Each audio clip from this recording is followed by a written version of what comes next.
I went to him. Venye tu demu unaenda ya chali yako. Do you have a handkerchief? Oh my goodness. So I went to him and then I told him that I had missed him. And he was like, "Are you sure?" So I was like, "Oh, you're even doubting if I've missed you." Oh. And then he was like, "I don't know if you've noticed today that umenikosea." So I was like, "Really? Nimekukosea?" He told me, "Today you've been making weird calls. And that day I remember there is a friend of mine who had called me later on in the day. So because my guy had his friend over there, I didn't want to have a conversation wakiwa pale. I gave them space. So I went to the bedroom and then I picked my call from them. So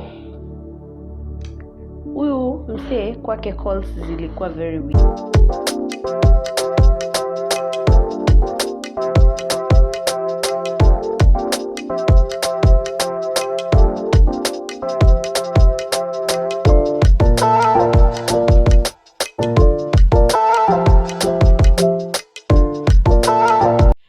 Hi, this is another episode of the Evolving New Podcast. It's another day. My name is Kerish Prudence. What's up, guys? I'm Sharon Ower. Welcome to a brand new episode. Of the Evolving New Podcast. So, and don't forget to follow us on all our social media handles as Stan Media. So, our topic of discussion today, we are talking about the tales of begging for love. That's right. Chasing second chances. When you talk about that, we are asking if you have ever begged someone to love you back. So, unatafuta second chance. That thing really hits different. So, Sharon, hapa tunataka tu ukweli to you just tell us your if maybe you have a story, you tell us. Maybe you've ever begged someone to love you back, asking for someone for someone's mercy, you are under someone, unamuomba tu namwambia I can really literally do anything just to make sure that I have you back.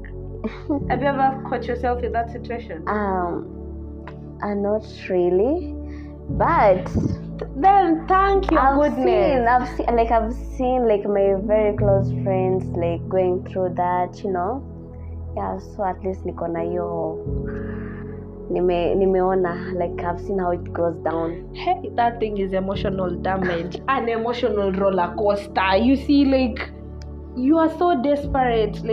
I don't know how I can even put it. Okay, I've ever been in that situation and I won't lie. Oh my God. Okay, so this is what happened. There was this guy that I was dating, and it happened that he called me to his place that night, and then I went. We slept.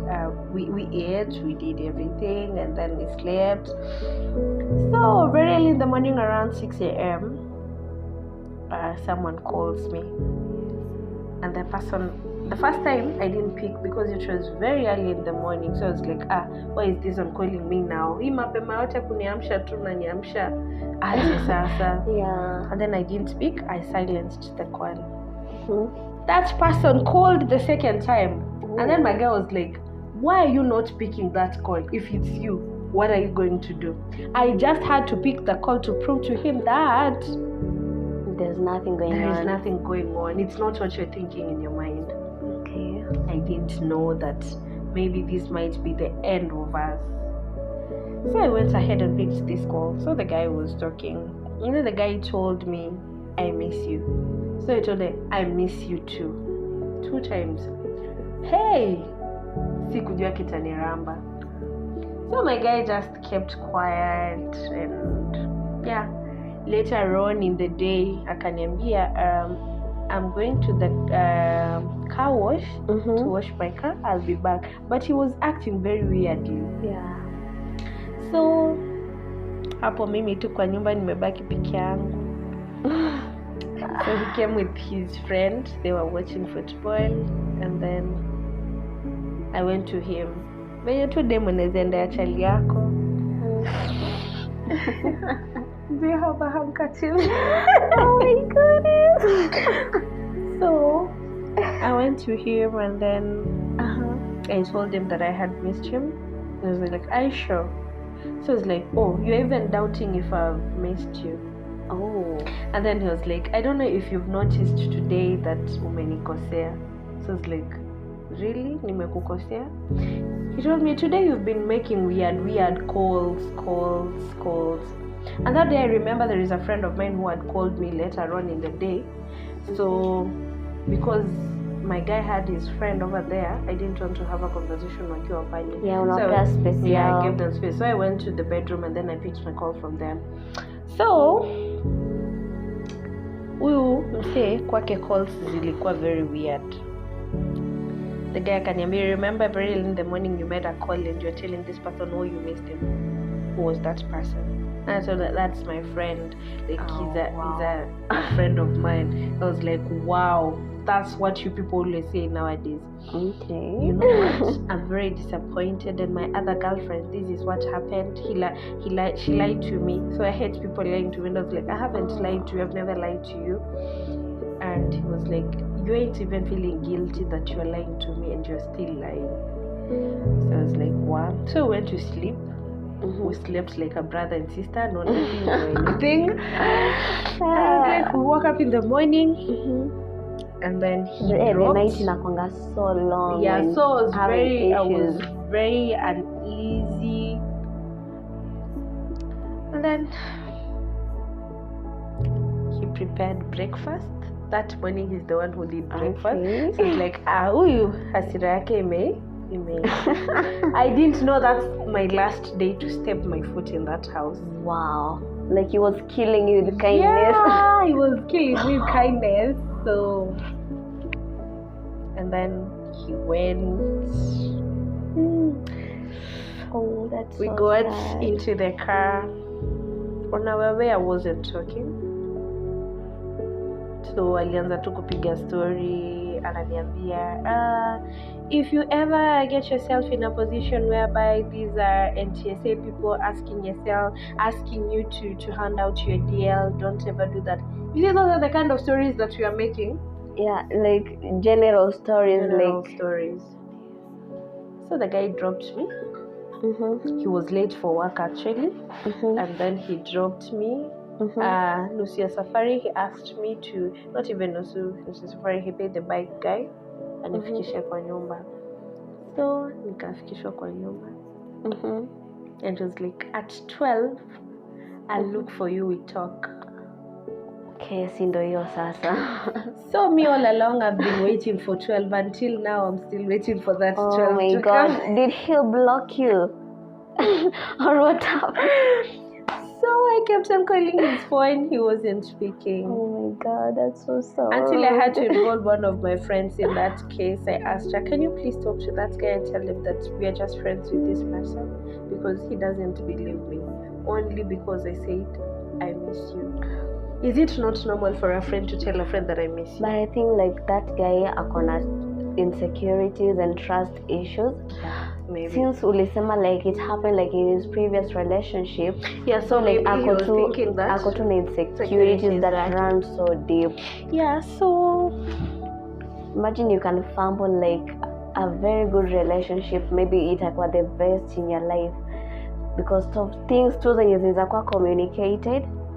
And because of insecurities are really bad things. Yeah, insecurities are so bad. Yeah. So I called him. I took like 2 days. I didn't call him. I didn't text. So I used to text him and then he gives me a blue tick. Oh my God. Oh my God. I really begged. I apologized. I begged and I was like, can you please allow me to call that person in your presence and then you hear if we have anything? I begged. I really begged. Mpaka nikasema acha nijifanye mjinga, but to make sure that I just had this guy because he was genuine. Yeah, but Pia, let me tell you something. I hope it doesn't cross in a bad way. Yeah. You know, sometimes guys, like something if a guy really loves you, after ulale na another guy, like he will compromise and forgive you. But you know, sometimes like when you do something so small, alafu mtu anajiisolate, ana withdraw, sometimes ina feel like ako sure with you, anangoja like ufanye something small and then alafu you call it quits, like I can't forgive this, because like telling someone like I miss you, say like umefika home, maybe you haven't seen your colleagues the whole weekend, like I miss you Sasa, too. like how are you, like I've missed you, and you're like, oh I miss you too, because ingekuwa like it's something you're being fishy, I couldn't have said I miss that person. Like girls are so smart. Msichana anaweza kucheat na hutawahi jua. Juu ungetaka like asikie, ungekuwa guilty, you could have made sure like he doesn't have an idea of what you are talking about. Angeona conversation, hangekusikia. So I just think that sometimes some guys wanakuanga tu na excuse ya ku left the relationship instead of communicating things. So ndio ikwange ni fault yako, like if you think of it, uonange ni fault yako, ndio usemange like oh akwa inikosea, like I don't know, some people are so weird anyway. Yeah, so he later on, after some time, he later on called me and he was like, this can't work out, things can't work out between us. And I was like, okay, I really tried my best to save us, but that since you so decided bad. that, so like he never misses anyone like in his life. I don't know. Friends, and female friends. I don't know. Because that's such a weird person. Yeah, that's such a weird person, because if I can tell you that I miss you, that means that maybe you're a friend. Yeah. And if I know you're my girlfriend or my boyfriend and I'm with you, why would I tell someone else like I miss you if I know I have something else with this person? I'll be so... Mbona ujiuze? Yeah, mbona nijiuze? I'll be kind of like, nitakuwa nimejiuze. So that's what happened, and then I was ghosted for some time. That's quite your ghosting period. Yeah, like, that ghosting period, you can imagine. Yeah, you can actually, if you're not strong enough, when there's fall into depression, you drink, you smoke, you get lost in exactly a very crazy world. Those are the possible consequences and the outcomes. The outcomes that comes with it, you never know. That's why you see some people end up killing their partners because of some reasons, such kind of this, because you've really invested your emotions on this person. You've damaged yourself. You've lowered yourself up to the point of seeking mercy from this other person. But at the end of the day, I love the worst part inakwanga you begging because someone else like is misunderstanding you. So you have to beg like you're in the wrong, but you're actually not even in the wrong. Unaona? It's like you're not on the same page, like hamuelewi vitu pamoja. When you process information is different. It's different from you. How you're doing things. So the psychology behind begging for someone to take you back, it really hits different. But people do heal from such stuff. Maybe God had a reason to at least give you someone who loves you much, much more, much better than this other person does. You say the psychology why people beg for love. Maybe let me start by saying like a fear of rejection.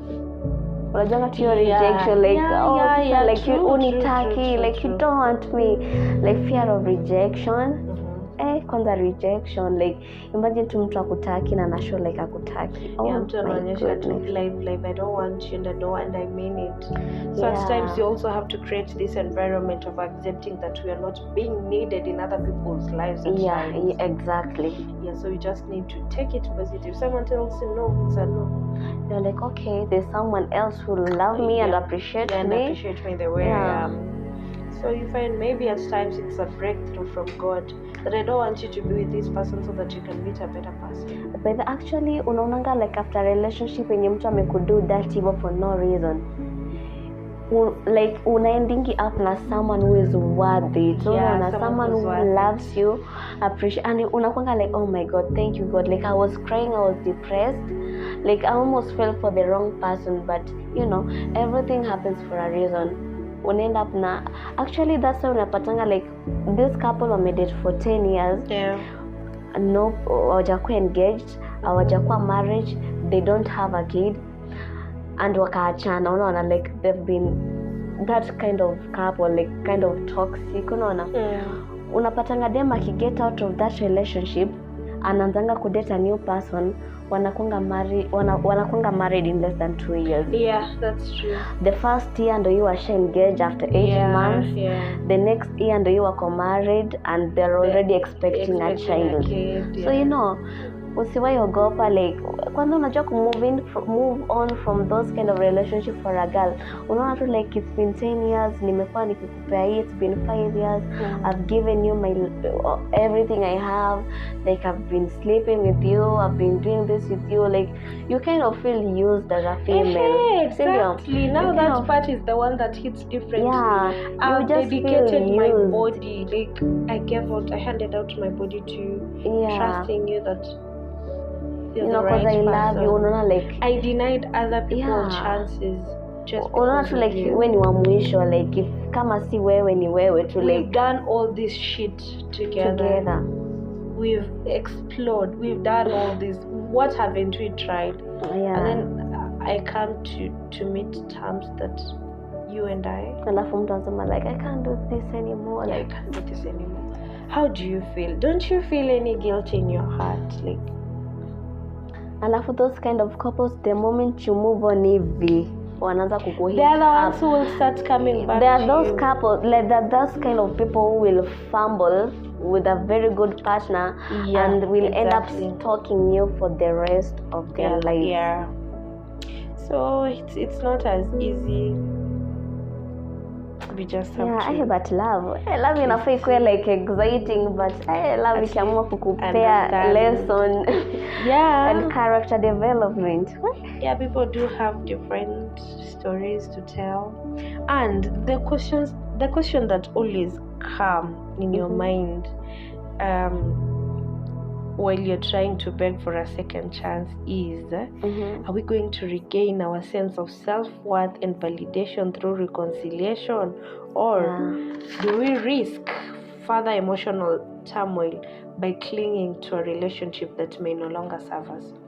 You might be clinging there also, and it's never going to serve you well. Or maybe you seek for that second chance, ukapewa second chance, yes, but the person is not genuine. They have different motives, they have other reasons as to why they're coming back to you. Maybe they want to pay back. It's not like we are saints that we are so righteous and all that. We are humans. They want a lick back. They want a lick back, and we always do make mistakes. I might have made a mistake knowingly or unknowingly. So I'm coming back to you genuinely asking for forgiveness so that at least you can give me a second chance. But you're coming with a different motive. You just want to use me. You want to get back at me and hurt you. And hurt me. Or maybe you just have your own reasons. So if you decide to give someone a second chance, just give them that chance genuinely. But also a question like people do ask about second chances is that what if we don't go back to where we were before? Unaona? That's true. Because utakuwa feel like it's kind of off, unaona? Like the vibe, like mnaogopa tu, like what if kama tutairudi the vibes, the love and the fear that comes with it, or what if I can make the same mistake again? So you have your own insecurities, but especially Johnny cheating. Ulinipata nikicheat. So yes, you've given me a second chance, but unakuaga na insecurities sasa. So you're like, even if I just make a call, you're like, who's that? So second chances also have their own. But it's good to fight for love also. Sindio? Like mkipendana, like kama tu issue like I miss you. Kwani you don't miss anyone else. I know, like you've never missed someone in your life, or you don't even jealousy on another level. And it's good at least. People shouldn't be giving up on love because of issues ndogo. You should fight for. Imagine getting married to such a person. Kitu kidogo divorce papers ndo hiyo. Sasa. That's why I really say inakuanga sometimes breakthrough from God. God wants you to meet a better person. mwenye Yeah. mtamatch and all that, mko hivi, but wengine yeah, it's good fighting for love, giving love a second chance, unaona. So like usifeel vibaya like trying to mend things, at least like you trying, ikifail imefail, but at least you tried, unaona. na ni aibu msee kufaitia second chance. Unaona pale you become so sorry. Actually when you ask me if I've ever fought for a second chance, unajua sometimes like me, like I just look at myself and I'm like, I'm too imagine pretty like to be asking for someone's mercy. Yeah, and some kind of ego, like pride. No, I don't want you to want me ndo nakutaka that much. I also want you to want me. Yeah, like I don't know, maybe it's a Capricorn thing. Oh my god, but it's a good one, and yeah, it's good, it's nice. We have people who are so egoistic that they can't do that. Yeah, but me, it's not like I'm egoistic. Actually, me, I do beg for forgiveness. Kama chukura, like actually like I came late, I'm like okay, I'm sorry, I'm late. Mimi apologizing like it's that thing in me, unaona. Kama mimi nimekukosea, I'll be like aki babe, I'm sorry, I messed up, I did this, unaona. But if you nikikupata like tukikosana something that is senseless, alafu like you just want to walk away, okay, I'll try like being reasonable with you, but not in a way that will show that you're vulnerable. But ukiona like you're not compromising with me, I'm like okay. You see, even as much as you're meticulous in whatsoever that you do, kuna tukale ka mistake lazima katakuja tokea. Yeah, like no even as much as you're how flawless, careful. No one is flawless. No, like exactly. We are humans. So we are humans and all that. Lakini forgiveness tunafaa kulearn. Kwana like nilikuwa naambiwa like a successful marriage. There's a lot of forgiveness kwa your marriage. Unaona?